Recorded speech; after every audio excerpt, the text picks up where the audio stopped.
Good afternoon. I'm Michael Omi, and on behalf of the Asian American Research Center here at UC Berkeley, it's my pleasure, truly my pleasure, to welcome you to today's important and timely conversation, the politics of racial reparations, Japanese Americans, and Black American intersections. In the immediate wake of yesterday's verdict in the murder of George Floyd, Keith Allison, Minnesota's Attorney General, had this reaction. He said, "I would not call today's verdict justice because justice implies true restoration." Question is, how might we think about justice as true restoration?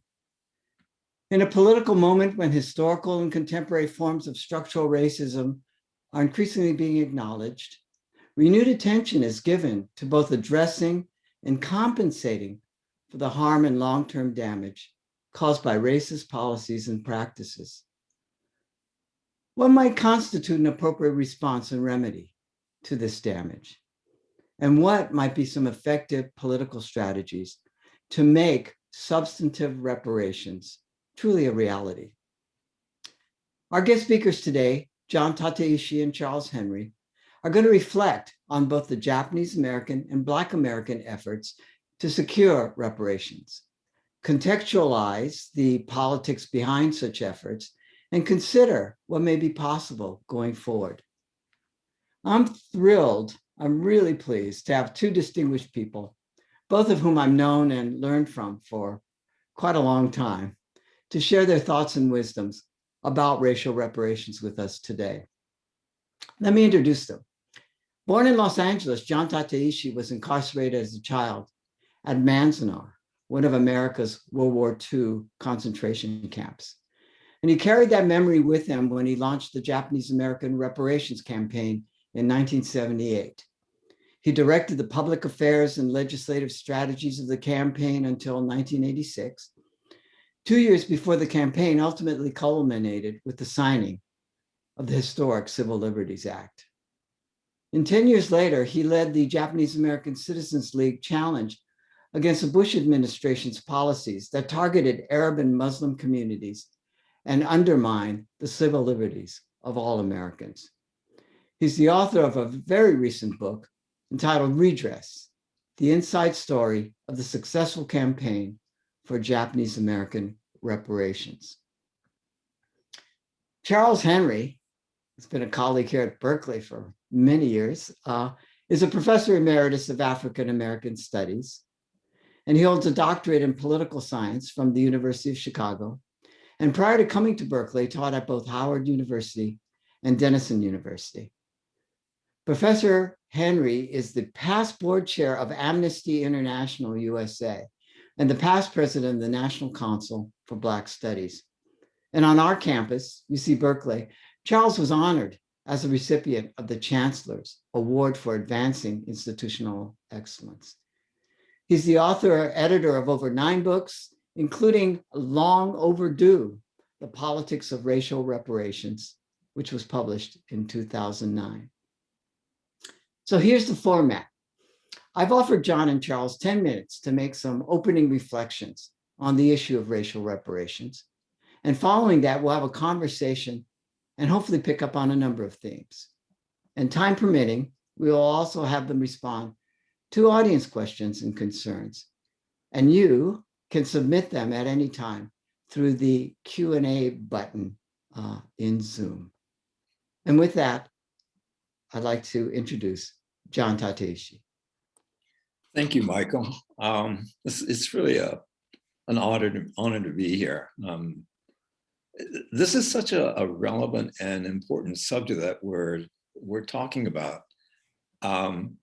Let me give you a little bit of backdrop on the Japanese American reparations campaign, which came about obviously because of the government's actions in World War II, in which Japanese Americans, all Japanese Americans in the United States were incarcerated, removed from their homes forcibly, and incarcerated in concentration camps, 10 of them around the country.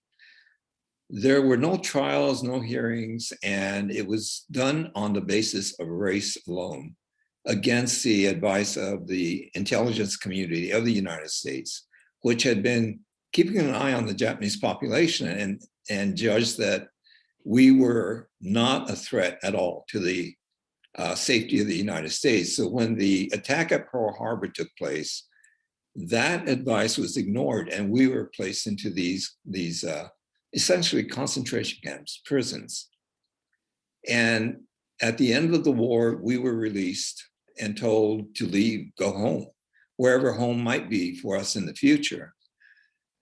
About 30 years later, the issue of the camps, as we called it, started emerging when young Japanese Americans born after World War II knew nothing about this experience because their parents had not talked to them about it. And they called home and wanted to know what this was about as they started learning about it in college history classes. That evolved into what eventually became the Japanese American Reparations Campaign. In the organization that I was with, Japanese American Citizens League, which has a checkered history,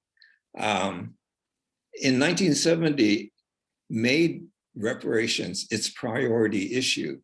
And by 1978, we launched that program into a national campaign. I was the chairman of the committee that was responsible for this. Our strategy was of necessity to take a first step through a federal commission, which was designed to examine the consequences that led to the order for our removal and incarceration, and to provide some remedies if necessary.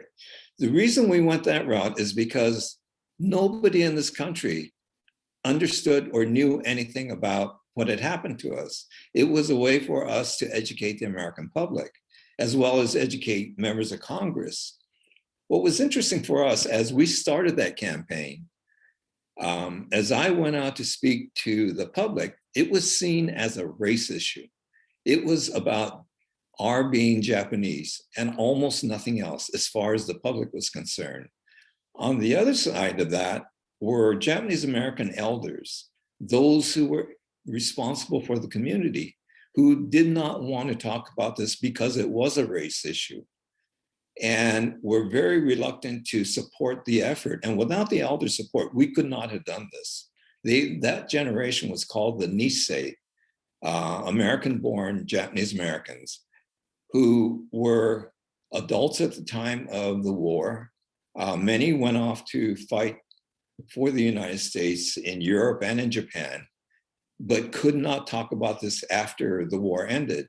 And so for us, we needed the Nisei voice as part of this, but they resisted this issue because they didn't want to talk about it as race. And as I talked to audiences, I realized it had to be framed in a very different way. And within the JSL, we were talking about it as a constitutional issue. And when I presented that perspective to the public, it made more sense to them. It didn't mean that they understood it or supported it, but they could understand what we were trying to do. And within the Japanese community, talking about this as a constitutional issue resonated with the Nisei, who believed so strongly in their American citizenship. And that was a sort of balancing act that we had to carry as we pushed this campaign forward. And at the beginning, it was difficult to get members of Congress to support what we were attempting, which was basically to have the Congress acknowledge what had happened and to apologize for it and to provide some sort of remedy. But that was the whole purpose of our approach to this, because as a racial issue, it would not move at all. We could not get any traction on it. But as soon as we talked about it in other terms, then the public could understand. And that was how we got this issue from where we were, trying to raise this and as an educational effort, to the signing of a federal legislation that provided reparations for Japanese Americans. It's a very different kind of proposition than what's happening now with Black reparations, because, I mean, obviously everyone knows about slavery.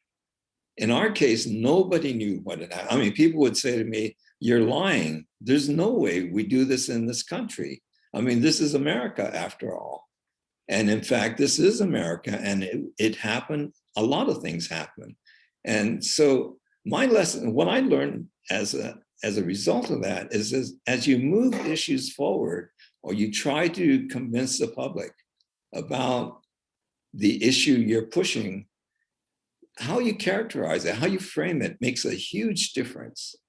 And perhaps our experience can inform some of the thinking that goes into the strategy of what's happening now with the Black reparations movement and HR 40, which is a commission strategy, much like ours was.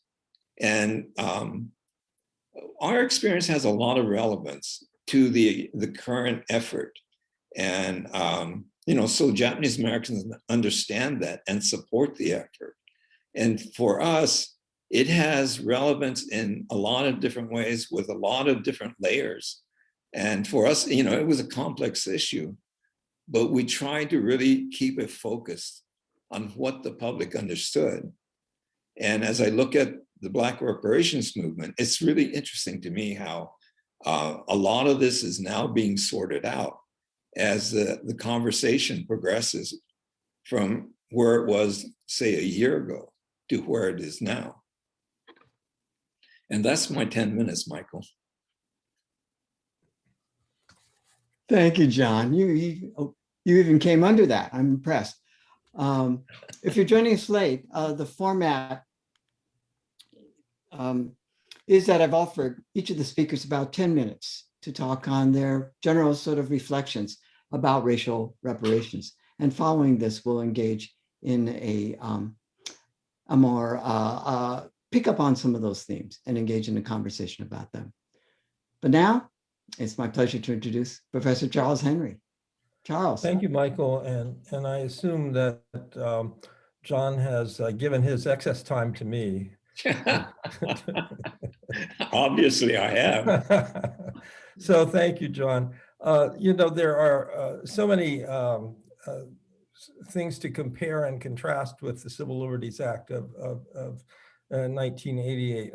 I think that are absolutely crucial are the study commission component and the framing. And there have been several cycles or waves of demands for Black reparations in this country going back to 40 Acres and a Mule, which is the reason the African American Study Commission bill is HR 40.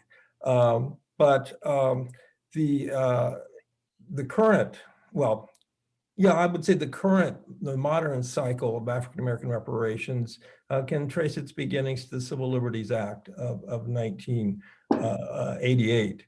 And that inspired a whole lot of activity. The most notable was that John Conyers, seeing that act and seeing the success of that act being passed by a relatively conservative Congress and signed by Ronald Reagan, gained hope that maybe an act modeled after that might pass in the African American community. And I think he learned a crucial part of that struggle was the creation of a study commission to objectively look at the facts. We have such a hard time determining what the facts are in a case. As Michael mentioned with George Floyd, videotape helps a lot, because if you looked at the police report in Minneapolis, you would have not gotten an accurate view of what happened. So I think wisely Conyers has talked about a study commission to establish the facts in the case. I would go even further and urge a kind of truth and reconciliation commission like we saw in South Africa and El Salvador and Rwanda and places like that, because it's not just getting some sort of material reparations, it's being able to tell your story. about what happened and what that did to you and what that did to your community. And this Truth and Reconciliation Commission format has been very important in bringing communities together to overcome the kind of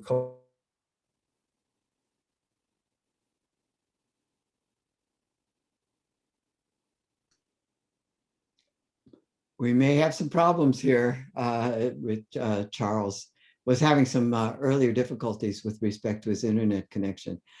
Charles is actually joining us from Mexico.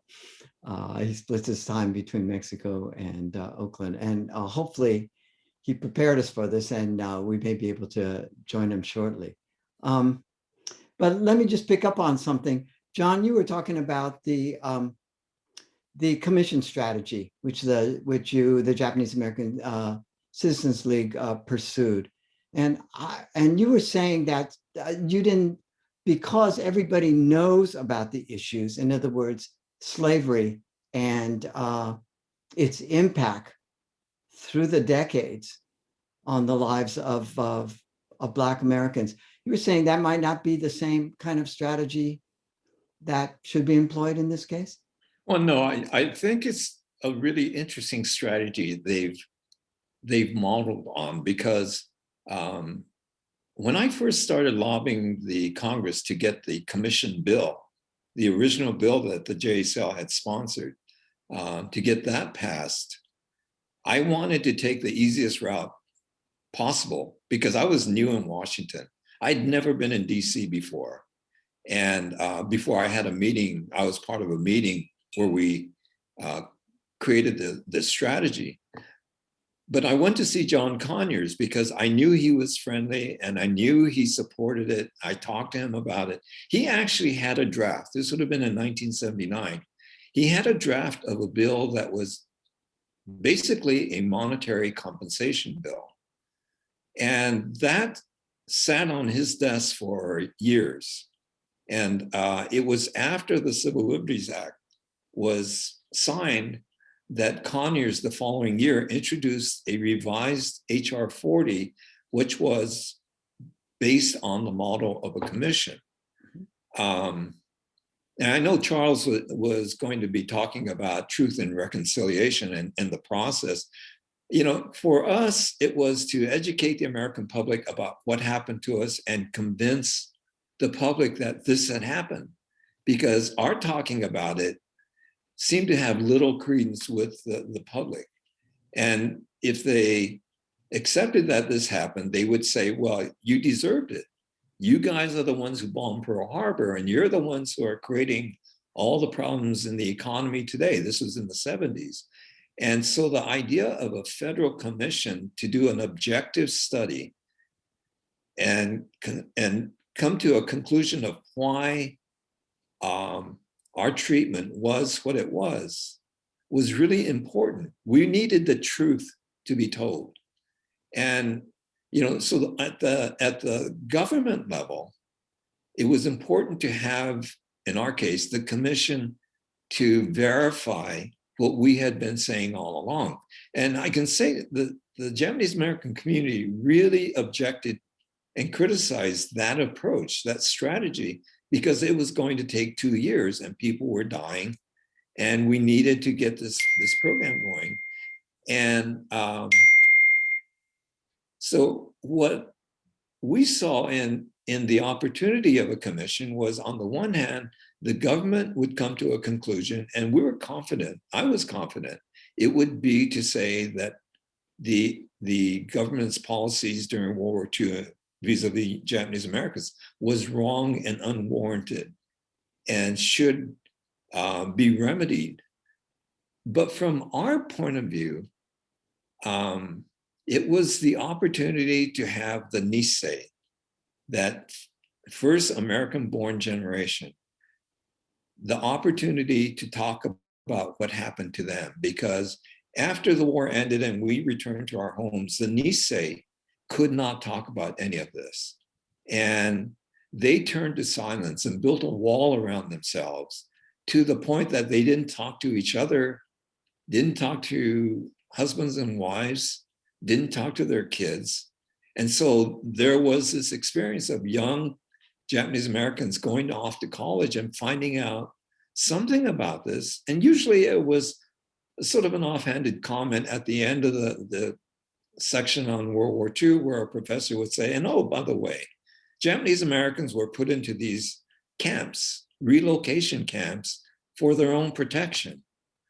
And that was how these younger Japanese Americans, the Sansei generation, started hearing about the experience. But the Nisei refused to talk about it. It wasn't they refused, they couldn't talk about it.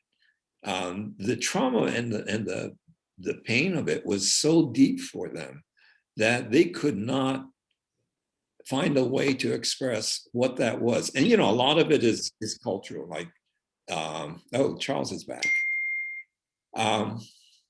Yay. We're filling in your time. I'm taking back my 10 minutes, Charles. John, why don't you finish that thought? We better move to Charles before he gets cut off again. Oh, God. Okay, so I was talking about the concept of the commission and how for us, it had the function of providing an objective study that would come out with the facts and a conclusion. But from our point of view, from the way I viewed this whole process, the critical point was to have the opportunity for the Nisei to be able to talk about their experience. It was a crapshoot. I had no idea whether they would do this. For them to come out publicly and talk before cameras about what they experienced when they couldn't even tell their kids about this.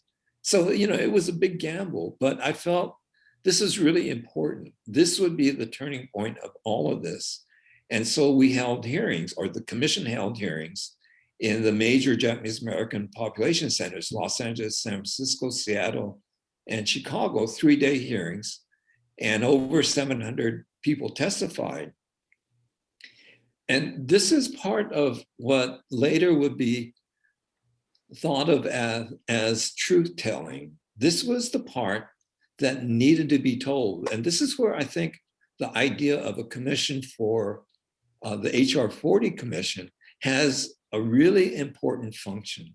We know about slavery, we know about some of the misery of being Black in America, but we don't really understand it, those of us who are not part of that.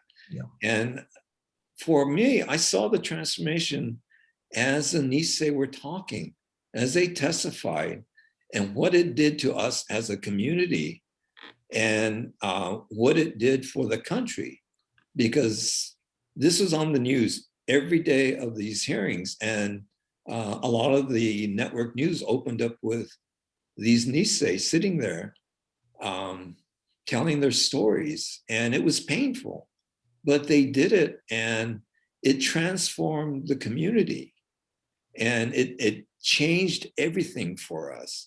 At that point, the whole Redress campaign changed. It was a moment that was really important for us.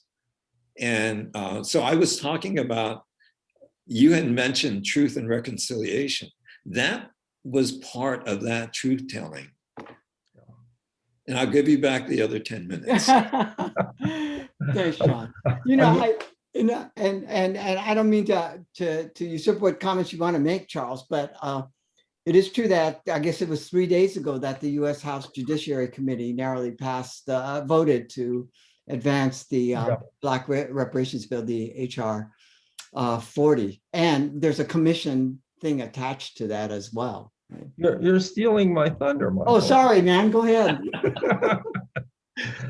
No, so I think John's emphasized how important I think the truth part of this and the fact finding and the airing of this just as important as any kind of material benefit that might come out of this. But this effort then launched a great deal of activity in the African American community and in the African diaspora in general. We get the formation of NCOBRA, which was one of the largest reparations groups for African Americans in 1987 as a result of some of this activity. The Organization of African American Unity forms an eminent persons group in 1990 that looks at reparations for the African diaspora for colonialism. We get a series of state actions, including a commission on Rosewood, Florida, which a popular movie has been made about, some people may have seen, and Tulsa, Oklahoma. Rosewood was 1923, occurred Tulsa 1921. And in my book, I talk about the difference in the outcomes. There were reparations paid in Rosewood, but not in Tulsa. And one of the key reasons was the framing of this. It was framed as a land taken away from people who were the rightful owners in Rosewood, Florida. And as a result of being framed that way, Cuban Americans and the Cuban American caucus in Florida joined the Black caucus in Florida in that effort for reparations. And those were two groups that were ideologically opposed on all of the issues except, you know, the confiscation of land. And they could identify with this having lost land in Cuba, so they support. You didn't have that framing in Oklahoma. It was framed as a racial issue, and sides became polarized, and only token memorial was offered. So that framing is very important. You know, there was an international conference, a UN conference on race in 2001. Reparations was a central issue. The United States refused to participate because of that. And less than a week after 9/11 occurred. And 9/11 kind of pushed all of this momentum for reparations aside, and we got a different kind of focus. And while we had actions at the state and local level, you couldn't get, John Conyers was not able to get hearings, let's put it that way, for 30 years on his bill. And in 2019, he got those hearings. Well, he didn't get those hearings. He had left Congress by then, and Representative Jackson of Texas took over that bill and introduced it and got hearings. And I think it's a result of a shift in public opinion. First around Obama's election, and then the formation of the Tea Party, and kind of this polarization that prevented any significant bills other than the healthcare bill from getting through, and kept Obama away from things like reparations. The election of Donald Trump, sort of, and his kind of overt white nationalism has led white liberals to shift left and to see, and the formation of Black Lives Matter, see some injustice they didn't see before. On the opposite side, it's shifted other people further right. But the result of that, and I had a number of polls I was going to quote, but I won't do that now, to show you the shift in public opinion, which made it possible then in 2019 for Representative Jackson to get hearings on that bill. And there was powerful testimony. Again, Tanisha Coates was one of the people that testified, whose article in 2014 helped generate some momentum behind this. And as you mentioned, the bill was finally then reported out just last week to the floor for a vote. Obviously, it may get passed in the House. It has a zero chance in the Senate, which is why I wanted to end my few minutes by talking about Bruce's Beach, which was in the papers just last week. And I want to talk about it because, one, it has to do with framing. It's around land again, and taking of land by government. Secondly, it's about intergenerational wealth and people's ability and inability to pass that along, which is a crucial part of Japanese American case that had their wealth confiscated. And third, it points to state and local action, because if we're at a stalemate nationally with the Senate being opposed to any real considerations of this, then much of the action is occurring at the state and local level, and there's a great deal of action. And let me, in 2 minutes, explain Bruce's Beach, mention 2 or 3 other things just in the papers in the last couple of weeks, and then I'll shut up. But in 1912, Charles and Wilma Bruce bought some parcels of land in Manhattan Beach, California, just south of Los Angeles. And they bought this land with the idea of turning it into a kind of vacation spot for Black Americans, who generally were not welcome at beach resorts anywhere in the country. And there are a handful of places like this on the East Coast, none that I know other than this on the West Coast. And they weren't wealthy people. He was a chef on a dining car, and she ran a cafe and a lodge, and they wanted to turn this into a kind of beach resort for Blacks. And that's essentially what they did with these parcels of land they bought. It became a spot that Blacks up and down the West Coast could come and enjoy the ocean. And a few of their friends bought parcels of land as well. As you can imagine, the white neighborhood was not happy to have Blacks in the vicinity. The Ku Klux Klan set fire to the deck on the lodge at one point. There were other attempts to drive them out, and that failed. So 12 years later, in 1924, the city simply declared took the land in the neighborhood through eminent domain, saying that there was a public need for a public park, and the land was taken from them. The city then proceeded not to build a public park on that land, and it sat idle until I think 1948. And in 1948, it was ceded to the state, transferred to the state, and then back to the county in 1995. Lots were turned into a city park. Through local action, Committee Justice for Bruce's Beach, applying pressure of the California State Legislature, and a bill was passed to essentially return the land to the Bruce family, right? And there was a ceremony to do that, and apparently the Bruce family will get the land back, and the state hopes to lease the land back from the Bruces for their use. So that's just one example of what's been happening. I'm going to mention 2 or 3 others that were in the paper, and the reason I do this is because people like to talk about checks and getting a check in the mail, and this is your payment, and why should I pay Oprah, and all of that kind of thing. And there's so many different forms of reparations, including truth and reconciliation and atonement.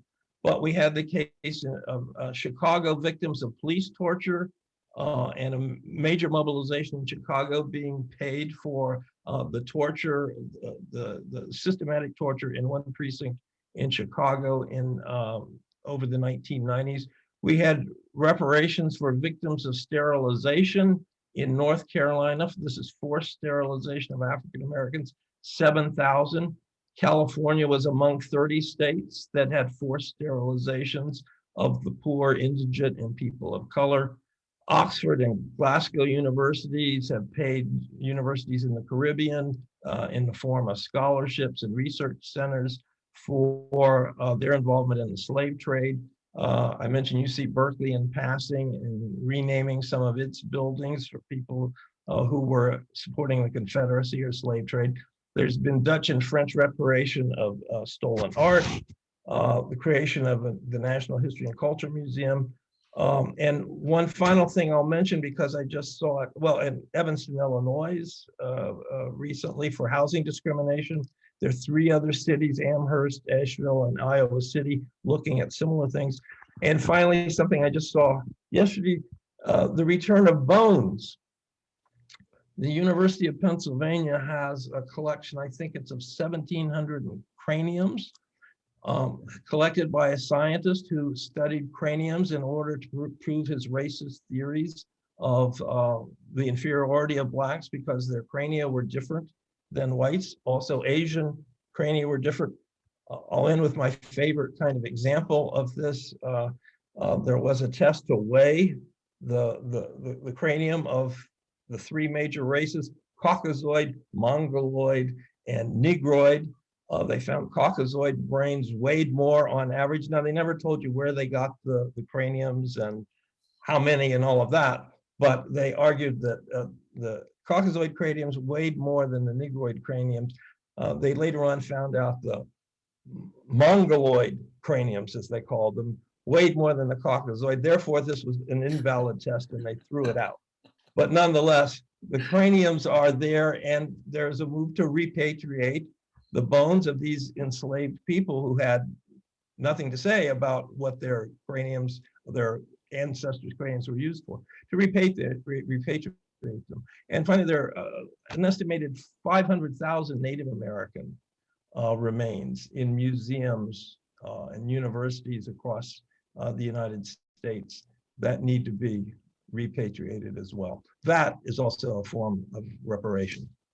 Thank you. Thank you for ceding your time, John. You're welcome.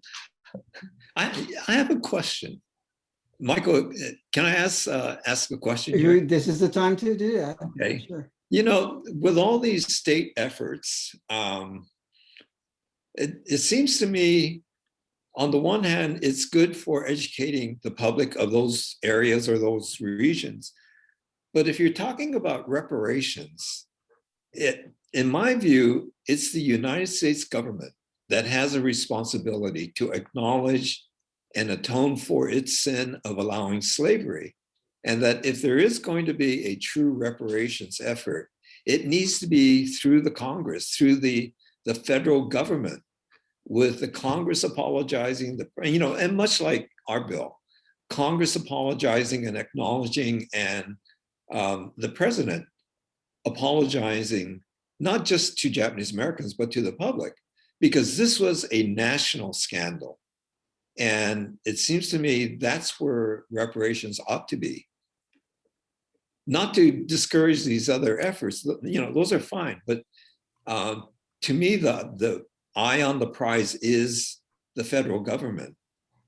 Yeah, I would agree that we need to keep the pressure on at all levels. There's been a California commission created, and one of modeled after HR 40, and someone has said, well, should we go ahead and support that, and won't that take away from the national effort? And I'm kind of the philosophy, let's do everything. Because if you look at the current Congress, it's simply not going to happen. Biden, all of the presidential candidates on the Democratic side were in favor of some sort of reparations.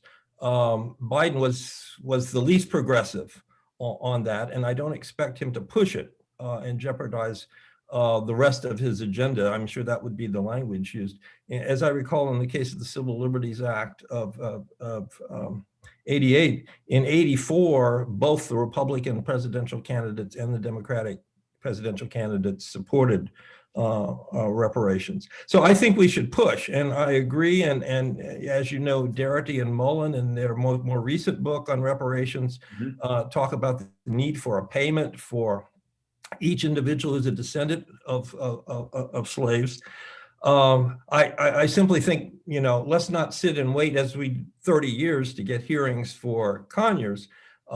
Let's not sit and wait for the national government to do it. Let's push them to do it. But there are all these things that can be done at the state and local level, from taking down Confederate monuments to educational curricula. As you talked about, not that many people knew about Japanese American reparations. You'd be surprised what's in textbooks in places like Texas and Alabama about slavery.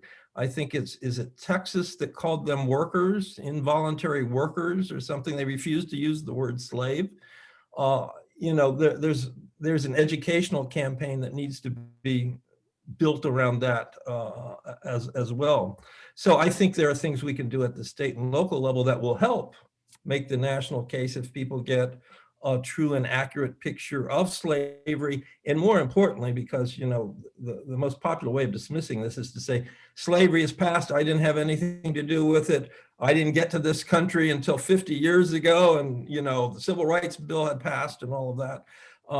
We need to talk about Jim Crow, and then we need to talk about white privilege. And I think Black Lives Matters has, if anything, shown us that white privilege sort of pervades all aspects of our being, and it has supported reparations, from being stopped by the police to land ownership. So you're absolutely right. I think ultimately we need truth and reconciliation at the national level. You know, I think as long as HR 40 is the driver of that, that would be really important. Part of my concern is my experience lobbying the Congress on our bills, and there were a number of bills that were introduced, is that those members who don't want to be put on the spot, who know they can't vote against a bill that certain people want, in this case, Mineta in the House and Inoue in the Senate, but don't want to commit to it, will say, as I often heard, oh, you know, there's this other bill, I'm going to look at that, and as a way of skirting the issue. And that's the concern I have with multiple efforts, because I can just hear members of Congress saying, well, you know, California is going to take care of Blacks in California and Chicago and these various different efforts going on around the country.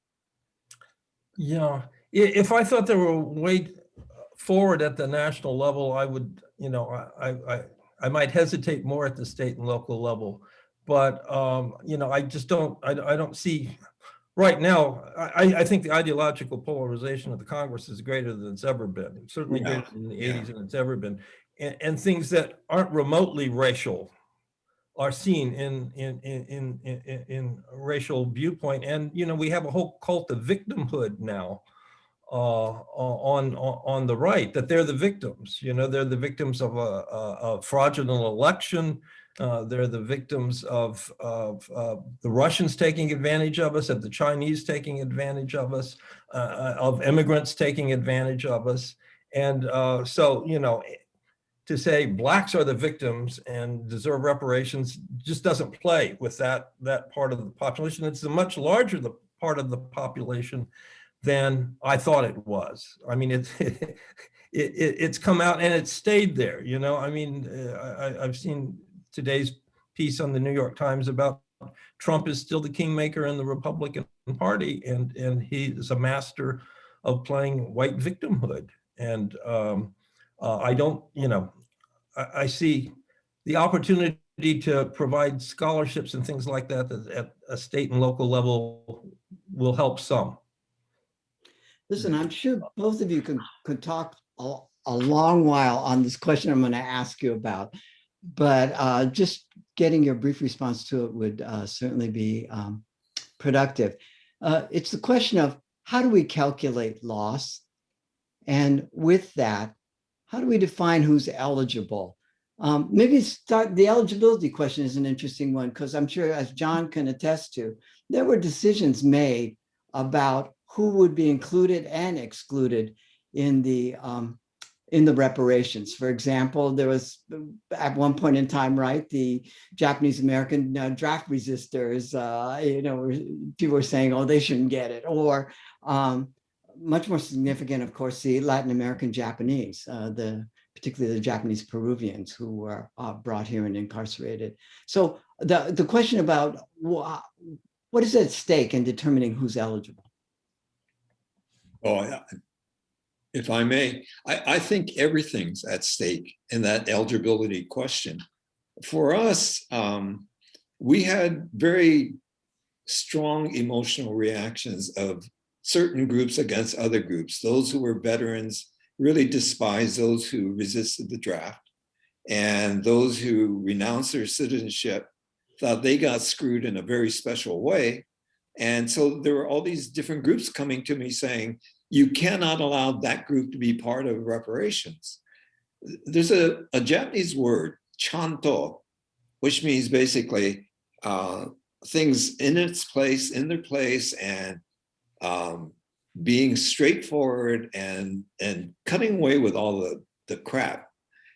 For me, the only way to do that was by defining eligibility based on circumstances. And what I decided was anyone who was born in or lived in the military zone as of December 7th would be eligible. Anyone affected then by the government's orders for displacement and removal would be eligible.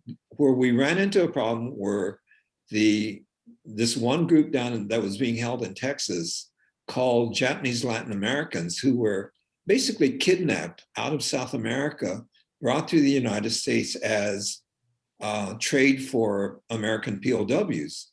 They had their passports confiscated. So at the end of the war, they never were traded, but at the end of the war, they were told they didn't have passports and they were here illegally and had to leave.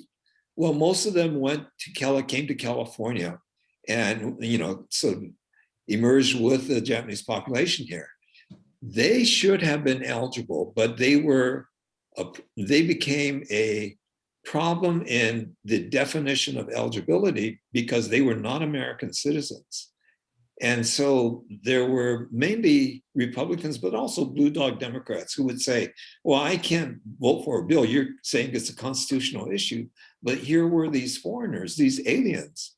And so that doesn't make this a clean issue. And so we made the decision that we would exclude that group, Japanese Latin Americans, with a caveat that we would come back to that once the bill was approved by the Congress and signed by the president. Unfortunately, that didn't happen, at least not with the JACL. And so that's still, to this day, a sore spot in this whole issue. But eligibility, to me, was really critical because that defined what the bill really stood for. And, as I said, we framed this as a constitutional issue. And so we're talking about American citizens and legal resident aliens. For the issue of Black reparations, this is so much more complex. I mean, I can't even begin to imagine how complex it is. And, I've read Darity and Mullen, and I read your book, and the whole issue of eligibility, I think, is going to be a really tough one. Charles? Yeah, it's one of those things I put it to the study commissions in my book, and I think two things are going to be sort of fought out in those commissions, which is why they have to have hearings and they have to be very inclusive and hear a lot of voices. One will be eligibility, and then two will be the recommendations in terms of redress. Whether checks or some sort of fund for homeowners, which is what happened in Evanston for home ownership. What kind of reparations will be offered. And Darity and Mullen say, if you can prove you had one descendant who was enslaved in the United States from the formation of the Republic to the end of slavery, that's one element. The second element is that you have identified as an African American over the last 12 years. Those are their two criteria, and I can imagine there'll be debates back and forth. For example, would someone like Barack Obama qualify, right? Doesn't have an African American father. He has a white mother. So some would say he's not the descendant of enslaved African Americans. Well, there will be, especially with the much more diverse community we have now in the Black community in the United States, lots of people arguing, yeah, but there was colonialism. It wasn't as though, in colonial Gold Coast at that point, that he wasn't oppressed in some way. So you're going to have those kinds of debates. I don't think it's a reason to say it can't happen, but it's going to be a complex and tough debate. And the other thing I would say is, there are various ways of measuring the dollar amounts, which we don't need to go into other than to say, at one point when Darity and Mullen and others, Richard America and others talked about, well, it might cost $1 trillion. People said, that's impossible. There's no way we can come up with $1 trillion. And now we're into $4 or $5 trillion in the last year in COVID. So, the sums of money that we're talked about are conceivable now in terms of what this country and its wealth are capable of. Well, you think about 2008 and the bailout of banks and financial institutions. that was, I believe, in the range of about $17 trillion. I mean, the money is there. Or the cost of the war in Afghanistan, Yes. and Iraq.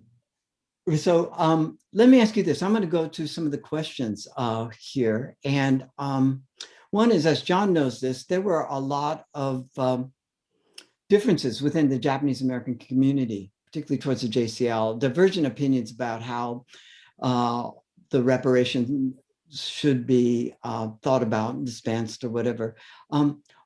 Charles, are there similar kinds of very sharp differences in strategy and outlook within among Black Americans about a redress movement? And what do those fault lines look like, or those fractures look like? Well, I mean, there's currently a whole variety of things. You know, if you go back to the 60s, you had the Black Panthers talking about land. You had the Nation of Islam talking about separate states. Malcolm X in 1963 called for reparations. And obviously the call for the creation of separate state of Blacks was not embraced by most of the Black community. It sounds far-fetched, but this is essentially, you know, what happened in Oklahoma during the Exoduster movement of the 1870s. There was hope among African Americans that Blacks could have their own state, in much in the way that the Mormons came to control Utah, or they saw Native Americans having some autonomy in Oklahoma. So that kind of discussion historically is not off base, but we don't see those kinds of discussions among most reparations advocates today. Obviously, you can't generalize the whole movement because there are a whole variety of groups at various kinds of levels, including the international level. But I think the real sort of divide I see is between, should we argue for individual payments, or should there be Mary Berry, for example, who's written on the various pension societies, and others has argued for a kind of super fund, which people could apply to who wanted to buy a home or had healthcare needs, et cetera, and you would take it kind of on a case-by-case basis with a kind of super fund. Darity and Mullins say that, you know, that individual payments are necessary. So there's that kind of difference among some of the advocates of reparations. Once again, you know, I don't think we haven't kind of, you have polls, and this is what I'd like to see, some more sophisticated, nuanced polling. The polling, you know, goes along the lines of, are you in favor of individual payments from the federal government to African Americans who are descendants of slavery? And roughly over the years, 20% of whites have said yes, and 20% have said yes, 80% have said no. And it's been the reverse in the African American community. That's remained fairly constant over the years.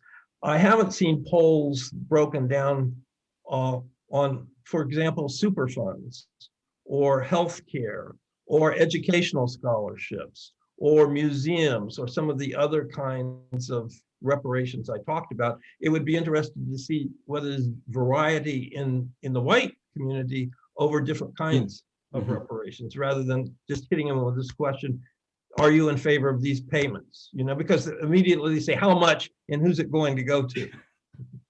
Got it. Listen, we're going to have to draw this to a close soon, so I'm going to offer you the opportunity to make a closing remark, starting with you, John. Thank you. I'm really interested right now in what happens with the Black reparations movement, because it seems to me this is such a critical issue for this country. I was listening to a talk that was sponsored out of Berkeley that was done about a year ago. And there were three members who talked on that panel. And what became really apparent to me, and you know, this is kind of how I've always seen it, is that until we do something as a nation to rectify the sins of slavery, which have led to the current condition. And, you know, I get a lot of this from Darity and Mullen, the racial wealth gap. Until that begins to close, we're not going to see much of a change.